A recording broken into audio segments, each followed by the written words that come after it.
Hello দর্শক বন্ধুরা, দেখেন আমাদের এই ছোট্ট একটা পুকুর, ছোট্ট একটু বেকুদা খুঁড়তে লেগে কয়েক থাপা মাটি এই ছোট্ট একটা গাড়ির উপর দেওয়ার কারণে আমাদের গাড়িটা ডেবে গেছে। আপনারা এলা দোয়া করবেন গাড়িটা যাতে উঠে যায়। এই জন্যে আমরা সারা দিন ভর 3-4টে লোক খাওয়া দাওয়া করি না, এই গাড়ি কাবা চাওয়া করতেছি। বেকুদের ঠেলা দিয়ে আমাদের গাড়ি উঠতেছে না। আপনারা দেখে লাইক, কমেন্ট, সাবস্ক্রাইব আর শেয়ার এবং করবেন।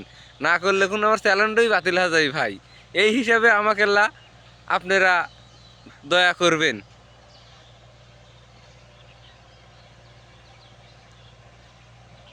কত সুন্দরভাবে মাটি তুলিচ্ছে, জীবনেই দেখি নাই, জীবনের প্রথম আজ দেখলাম, তাই একটি ভিডিও করলাম। আরে এটা না ওই যে ইয়া করার সময় লাভ যেমন দিই সেরকম।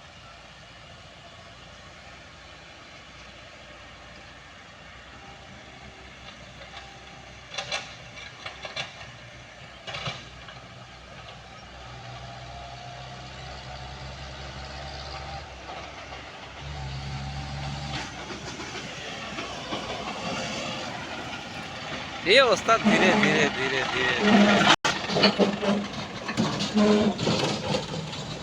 দেখেন এখন এই মুহূর্তে দুইটা গাড়ি সংঘর্ষ লেগে গেছে। ওয়া